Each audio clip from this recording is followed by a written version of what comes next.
Hello दोस्तों, welcome to my channel. तो आज हम बात करेंगे new Korean BL series secret vampire के एपिसोड 1 के बारे में। आपको टाइटल से तो पता ही चल गया होगा कि ये कहानी है वैम्पायर्स और इंसानी दुनिया के बारे में। तो चलिए, ये कहानी काफ़ी ज़्यादा इंटरेस्टिंग है और इसके सफ़र पर चलते हैं। आई होप ये वीडियो और मेरी एक्सप्लेनेशन आपको बहुत पसंद आए। तो अगर आप मेरे चैनल पर नए हैं तो प्लीज़ सब्सक्राइब ज़रूर कीजिएगा। एपिसोड की शुरुआत में हमारा क्यूट सा वैम्पायर हमें बताता है कि ये नॉर्मल दिन मेरे लिए सबसे अजीब है और मुझे नहीं पता कि कभी क्या मैं इस दुनिया में फिट हो पाऊंगा या नहीं। वहीं दूसरी तरफ हमारे दूसरे हीरो यानी कि एक इंसान की एंट्री होती है जिसका नाम हान दोहा रहता है। वो घर की तलाश में इधर उधर छानबीन करता रहता है। तभी हमारा हैंडसम वैम्पायर धूप में निकलता रहता है और दवाई जैसे ही वो खाता है तो उसकी दवाई एक गिर जाती है और हमारे क्यूट से इंसान के पास आ जाती है और उसके पैर से वो दब जाती है। तभी इन दोनों की पहली मुलाकात होती है और किस तरह वो दोनों एक दूसरे को देखते हैं और ये सीन काफी क्यूट सा रहता है। और तभी जो हमारा इंसानी हीरो जिसका नाम हान दोंगा है वो कहता है, क्या तुम मुझे बता सकते हो कि ये चर्च कहाँ है? और पता है ना, मैं यहाँ पे नया हूँ तो इसीलिए मुझे नहीं पता है। क्या तुम यहीं पर रहते हो? हान जोंगा ये सब हमारे वैम्पायर हीरो जोंगा से पूछता रहता है और कहता है कि ये सब क्या है। और तभी हान दोंगा अपने मन में कहता है, इसकी आंखें कुछ ज़्यादा ही स्पेशल है, क्या तुम ठीक हो? और तभी जोंगा कहता है, हाँ मैं। जोंगा हान दोंगा को देखता रहता है। हान दोंगा कहता है, क्या तुम सच में ठीक हो? तो जोंगा कहता है, मैं तुम्हारे रिलीजन में इंटरेस्ट नहीं हूँ और मुझे नहीं पता ये चर्च कहाँ है। अगर तुम्हें इतना ही जाना है तो कहीं और काम करो और ये सोच लो कि तुमने मुझे आज बचाया है। ये सुनकर जोंगा हान दोंगा के बैग में से वो अम्ब्रेला ले लेता है और उसे लेकर चला जाता है। दूसरी तरफ दिखाया जाता है कि साथ दूसरे वैम्पायर भी दिखाए जाते हैं जो कि इंसानी दुनिया में छुप कर रहते हैं और वो दोनों वैम्पायर काम करते रहते हैं पर उन्हें खूब प्लास्टिक वाला खून बिल्कुल भी नहीं पसंद आ रहा है और वो कहते हैं, ओह क्या ये ब्लड एक्सपायर होने वाला है और इसका टेस्ट बिल्कुल भी बकवास है, मुझे बिल्कुल भी ये पसंद नहीं आ रहा है। तो दूसरा वैम्पायर कहता है, मुझे लगता है कि तुम्हें ये पीना चाहिए और ये काफ़ी अच्छा है, इंसानी ब्लड के बराबर इसका स्वाद है। और तभी वो वैम्पायर कहता है, सच बताऊँ तो मुझे लगता है कि दूसरा खाना जो ब्लड के बराबर है क्या वो सच में अच्छा होगा या नहीं। और तभी दूसरा वैम्पायर कहता है, ये इंसानी खून के बराबर है। और तभी वो अपने दोस्त को टच करने की कोशिश करता है तो वो कहता है, पागल हो गए, ये क्या कर रहे हो? तो वो कहता है, इन दोस्त भी एक दूसरे के साथ हाथ तो पकड़ ही सकते हैं, वैसे तुम ऑनलाइन शॉपिंग फिर से किए ना, तुम क्या लाए? हाँ तभी वो कहता है, ये मेरा है तो तुम इसे टच मत करो। तभी जोंगवा वैम्पायर वाले घर में आ जाता है। ये देखकर उसके दोस्त बोलते हैं, क्या हुआ? और तभी दोनों दोस्त कहते हैं, चलो ऊपर चलो, ये बहुत ही ज़्यादा परेशान है, अगर हम लोग उसे कुछ कहेंगे तो ये हम लोग को सुना देगा। इसी वजह से वो ऊपर चले जाते हैं। दूसरी तरफ दिखाया जाता है किस तरह हान दोंगा बेल बजाता है पर कोई भी दरवाज़ा नहीं खटखटाता। तभी उसे मकान मालिक का मैसेज आता है, हान दोंगा ये है पासवर्ड और हाँ मेरे घर में कुछ और मेरे भाई रहते हैं तो मुझे लगता है कि आप उनके साथ घुल मिल जाइएगा और आपके पास सिर्फ एक ही महीने हैं। तो हान दोंगा कहता है कि क्या?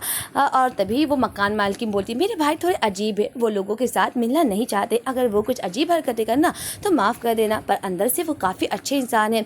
हान दोंगा जैसे घर में जाता है पूरा घर अंधेरे से भरा रहता है और हाँ आप लोग सही समझे, ये वही घर है जिसमें हमारे वैम्पायर्स रहते हैं। और तभी हान दोंगा आता है और कहता है, क्या कोई घर पर है? और वो कई बार लोगों को बुलाता है पर कोई आवाज़ ही नहीं सुनता। दूसरी तरफ जोंगा को ली ओकी का फ़ोन आता है जो कि मकान मालकिन है। और तभी जोंगा कहता है, हाँ ओकी बोलो, कौन आने वाला है? और तभी हान दोंगा बाथरूम का दरवाज़ा खोलता है और उसकी मुलाकात जोंगा से होती है और वो ये देखकर शॉक जाता है और कहता है, हो मुझे माफ़ कर देना। और तभी हान दोंगा का एहसास होता है कि जिसको रास्ते में मिला था वो यही था और ये यहाँ पे रहता है, जिसने मेरा अम्ब्रेला चुराया था वो इस घर में रहता है। और तभी वो फिर से दरवाज़ा खोलता है और कहता है, क्या तुम वही हो जिसने मेरे अम्ब्रेला को चुराया था? और तभी हान दोंगा और जोंगा एक दूसरे को देखते रहते हैं। तभी वहाँ पर दूसरे वैम्पायर आ जाते हैं और दिखाया जाता है कि हान दोंगा और जोंगा भी वही सीन के बारे में सोचता रहते हैं। किस तरह जोंगा सोचता है कि ये वही है जिसको जो मेरे से पता पूछ रहा था। और तभी दोनों वैम्पायर मास्क लगा के आते हैं। ये देखकर हान दोंगा डर जाता और कहता है, ये क्या है? दूसरी तरफ ये सभी पूछते हैं कि तुम हो कौन और तुम यहाँ पे कैसे आए? और तभी हान दोंगा बताता है, मेरा नाम हान दोंगा है और मैं यहाँ का नया किराएदार हूँ।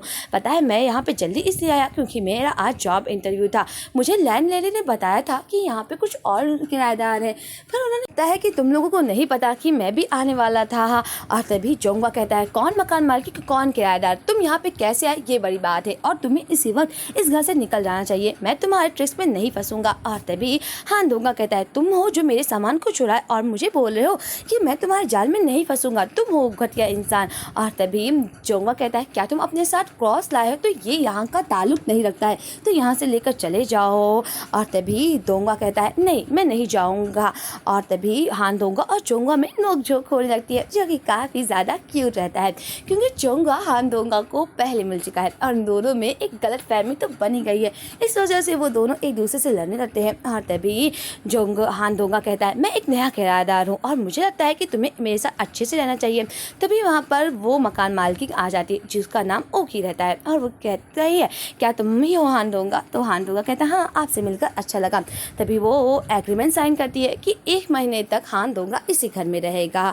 और तभी वो कहती है जोंगा तो मुझे लगता है कि सभी लोगों को एक अच्छे तरीके से रहना चाहिए और मैं इस बारे में तुमसे बात भी कर चुकी हूँ। जोंगा कहता है कि कब तुम मुझसे बात करी। और तभी ली ओकी कहती है अगर मैंने बात नहीं किया तो मुझे लगता है कि अब मुझे तुमसे बात कर लेना चाहिए क्योंकि ये काफ़ी ज़्यादा सीरियस बात है। और तभी ली ओकी और जोंगा जाते हैं बात करने के लिए। और तभी ओकी कहती है अगर तुम खून को नहीं पसंद करते हो तो तुम्हें दवाई खा लेनी चाहिए ना, कब तुम मेरी बातों को सुनोगे, जब तुम सूरज में जाते हो तुम हमेशा बेहोश हो जाते हो। जोंगा कहता है मैं बेहोश नहीं हुआ था, मैं बेहोश होने वाला था। तो ओकी कहती है अगर तुम बेहोश नहीं होना चाहते हो तो तुम्हें बाहर जाने से पहले दवाई खा के जाना है, अगर तुम अगली बार मेरी बात नहीं मानोगे तो मैं तुम्हें घर के बाहर फेंक दूंगी। ये सुनकर चोंगा कहता है ये बात बहुत बुरी नहीं हुई कि तुम एक वैम्पायर्स की दुनिया के बीचों में तुम एक इंसान को ला दिए, क्या ये अच्छी बात नहीं है। और तभी ओकी कहती है सच बताऊं तो मुझे लगता है कि तुम्हें ब्लड से जैसे मिलने वाला खाना को खाना चाहिए, वो अच्छा उसका स्वाद है। और तभी जोंगा कहता है मुझे बिल्कुल भी वो नहीं पसंद है। और क्या तुम श्योर है वो ब्लड के बराबर ही स्वाद है। और तभी ओकी कहती है क्या तुम मेरे एक्सपेरिमेंट पे शक कर रहे हो। और तभी जोंगा कहता है क्या पता उसका साइड इफेक्ट हो। और तभी ओकी कहती है उसका कोई साइड इफेक्ट नहीं है तो तुम चिंता मत करो और उसे खा लिया करो, मुझे लगता है कि वो ब्लड से तुम्हारे लिए ज़्यादा स्वाद होगा। और तभी जोंगा कहता है वो इंसान का क्या हुआ, तुम उस बात को बदलो मत, तुम एक इंसान को वैम्पायर लोगों के साथ कैसे ला सकती हो। और तभी ओकी कहती है पता है इस समय लोग हम लोगों पर शक कर रहे हैं, पहले के ज़माने में अगर हम लोग इंसानों दुनिया से अलग रहते थे तो कोई को हम लोगों पर शक नहीं होता था, लेकिन अब बूढ़ी औरतें यहाँ तक कि गाँव वाली औरतें भी लाइव आ रही हैं। और ये बात बहुत ही ज़्यादा अजीब लगेगी कि अगर तुम इंसानों के साथ घुलना मिलना नहीं सीखोगे, कुछ ही दिनों के बाद तुम्हें यूनिवर्सिटी जाना है, अगर तुम ये सब नहीं सीखोगे तो क्या होगा। इसी वजह से तुम्हें 1 महीने तक जोंगा के साथ रहना होगा और मुझे नहीं लगता कि वो तुम लोगों के लिए मुसीबत खड़ी करेगा। ये सुनकर जोंगा कहता है मैं उसे खा डालूंगा और उसका खून चूस डालूंगा। ये सुनकर कहती है तुम उसे नहीं खा सकते हो, वो खाने के लायक नहीं है। ये सुनकर जोंगा कहता है क्या। और तभी ओकी कहती है मैं चाहती हूँ कि तुम उसके साथ अच्छे से रहो और अगर तुम चाहते हो कि यूनिवर्सिटी में तुम्हारा एडमिशन जल्दी से हो जाए तो प्लीज़ मुसीबत मत खड़ी करना, 1 ही महीने की तो बात है। हाँ उससे दोस्ती कर लेना, मैं चाहती हूँ कि तुम उससे थोड़ा घुल मिल जाओ और हाँ उसे ज़्यादा नापसंद मत करना। ये कहकर ओकी वहाँ से चली जाती है जोंगा को समझा कर कि कुछ भी हो तुम्हें 1 महीने के साथ इंसान के साथ रहना ही होगा। वहीं दूसरी तरफ दूसरे वैम्पायर हान दोंगा से बोलते हैं क्या तुम एक क्रिश्चियन हो और कौन से धर्म को मानते हो, क्या तुम एक अपने साथ क्रॉस को लेकर आए हो।